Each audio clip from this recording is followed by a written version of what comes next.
Hello guys, now that we've learned about Boolean in the previous video, now we can learn about retopology. Now retopology is something which pretty much all modern programs have. There's an add-on for Blender and Maya, and ZBrush can do it. And I'm sure Houdini and Modo. And with 3ds Max we also have a plugin called Quad Mesher, but it also comes with new versions of Max. It's a pre-packaged retopology modifier. And so guys, if you're making something like this for your own personal, uses, you don't need to retopologize it. But if you do want to subdivide this and have this be a high-quality asset for film or something, then you need to make sure this is all quads for the most part. Now, of course, you can do things manually, but you have to understand that the more complex, if you are going to retopologize manually, then you would do things a little bit differently here. You would have a more controlled number of sides here. You wouldn't go with so many sides. And then you would just start with the process of inserting loops here and just being a little bit more careful with it. So I'll give an example of how you would do things if you were worried about retopology. So before we talk about how you can do it quickly, I can show you about the process of doing it manually, for example, just so that you know. The first thing about if you're going to do retopology manually is that you want to make sure there are some loops built in here. So you want to make sure you have kind of loops here they're going to contain where the Boolean will take place. Second thing, guys, you don't want to go with a crazy number of sides here if you're going to manually retopologize. You may want to go with 8, maybe even like 12 in this case. Alright. Now I'm going to go ahead and subtract.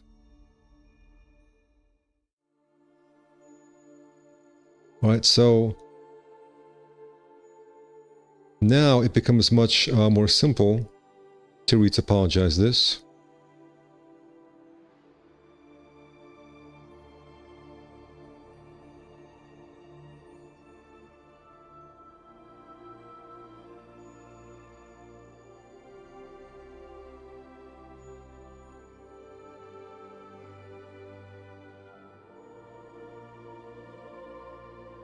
We would also not want to have this topology.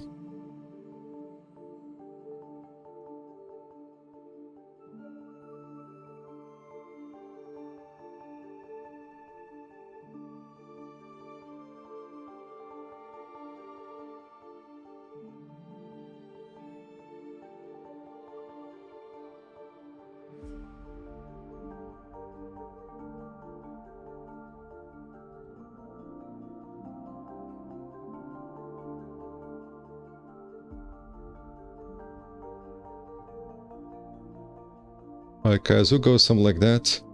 And now we have kind of a, all quads like so.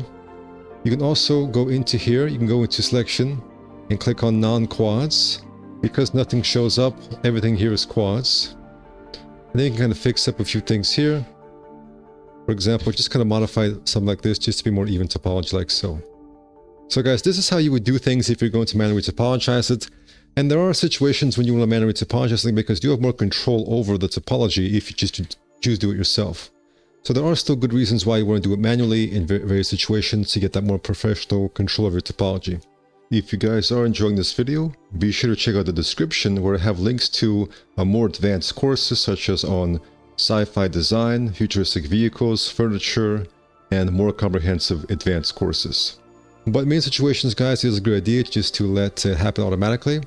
And so, the way you do it in Max and many other programs is just to quickly apply, for example, a modifier here. In this case, retopology.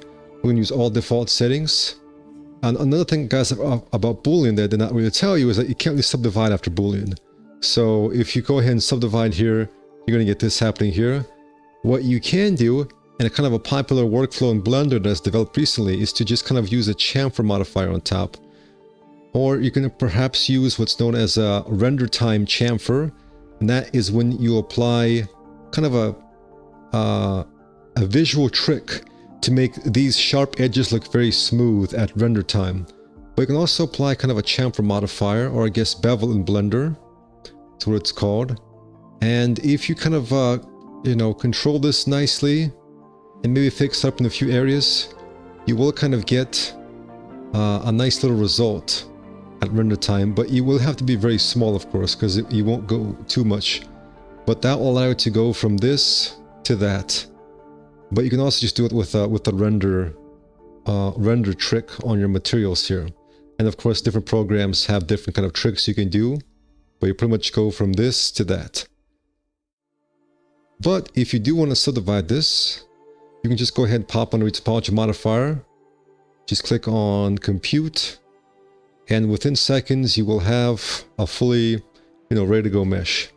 Now, of course, Retopology can have trouble handling some very complex meshes, but as you can see, guys, in this case it gave us a pretty good result.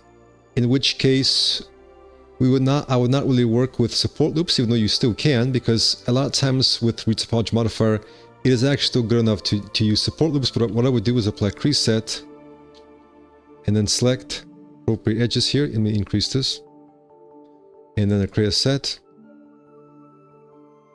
and then open subdiv.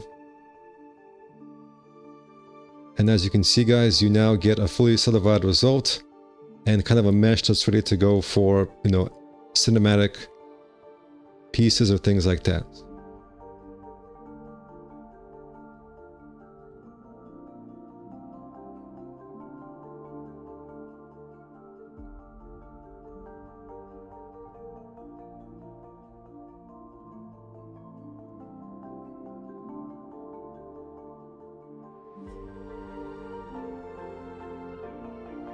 Alright, if it is giving you trouble, guys, with Retopology, what you can do is apply subdivide modifier,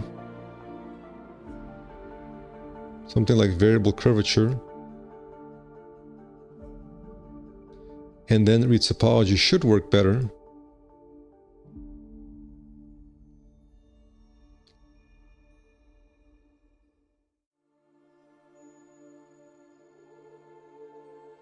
And there we go. So, as you can see, Retopology and Boolean are kind of like peanut butter and jelly, winning combination, bread and butter, and work very well together. Now, there are other uses for the Retopology modifier, all sorts of things you can do that you would just kind of figure out as you're using it. For example, let's say I'm creating some sort of a strap right here.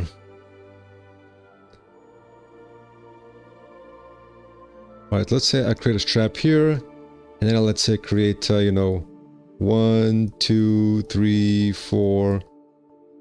Alright, guys, so the problem here is that, if we subdivide this, it will not have the perfect sizes for all of the faces. And for some situations, guys, you may want all the faces to be perfect here, perfectly the same size, in which case, you could, of course, try to manually do it yourself and try go in here, insert loops. This is all a situation where the Retopology could come in handy. So you apply Retopology, set it to your desired size, and then compute right here. As you can see, we now have all even sides right here. And this could work for situations, guys. Let's say, for example, we want to go ahead and create a detail here. If you want it to be more even, guys, you can scroll down here and change some of these settings here. So I can go ahead and increase the size here. So we can set regularized high, adaptivity low. Alright, let's go ahead and compute that. As you can see, we now have much more even sizes for the edges everywhere. We could now create a variety of details with this. For example, I could do this. Actually, I'll flip that, I will copy that.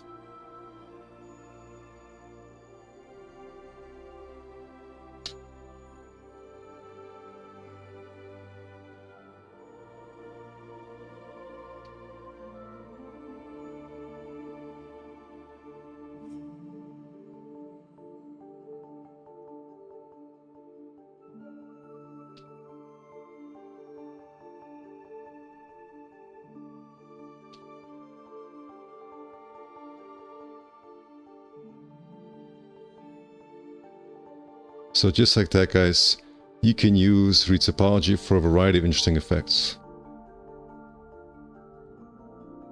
So simply, whenever you're doing something here and you think you may need to retopologize, A lot of times, guys, when I'm modeling, I use, for example, freeform modeling. So I will go in here and, make some quick cuts here. And I'm thinking, okay, I do like this shape, but I don't want this to be all n-gons. Well, retopology, set it to a low value, and maybe this is too low. And just like that, guys, you have a very quick result right here. So a situation could be, let's say I have a box, and I want to create a quick little detail here. So I'll go in here and I'll just like cut this.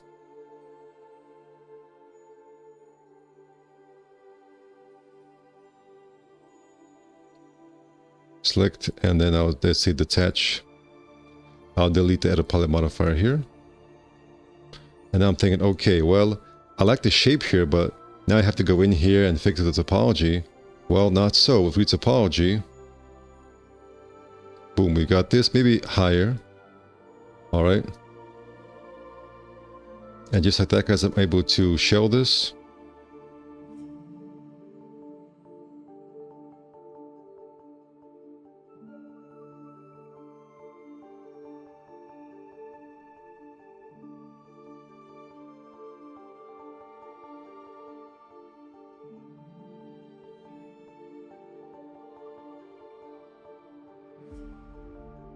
Maybe increase it more. And I'm able to go in here and further add detail.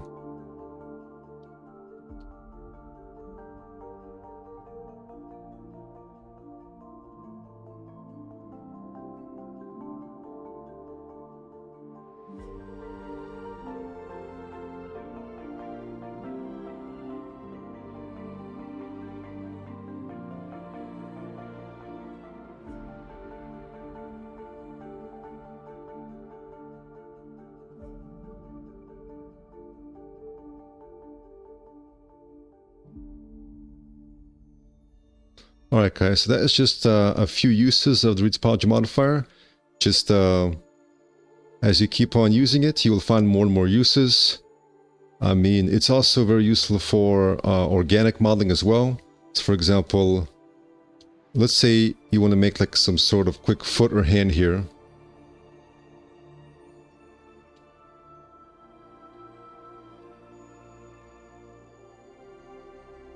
Alright, I'll make this like a 3-finger hand here.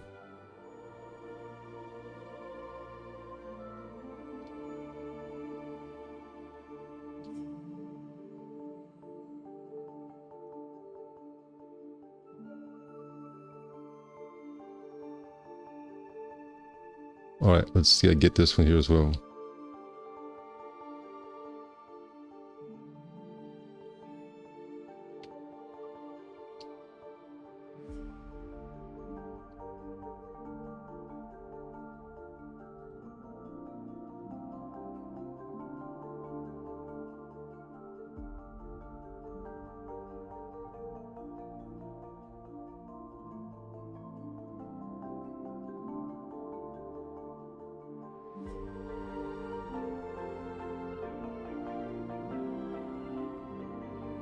All right, so we've kind of got this. Let me make a darker color so it's like so.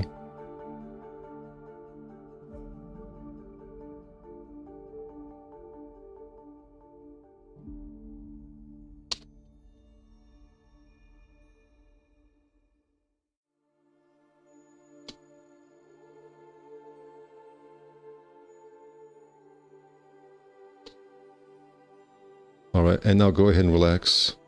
I'll turbo smooth and I'll go ahead and relax.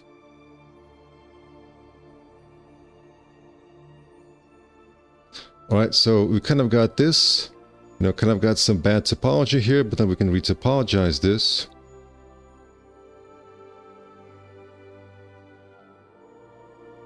And just like that, guys, we're able to get kind of a more manageable result that is better for rigging, for example.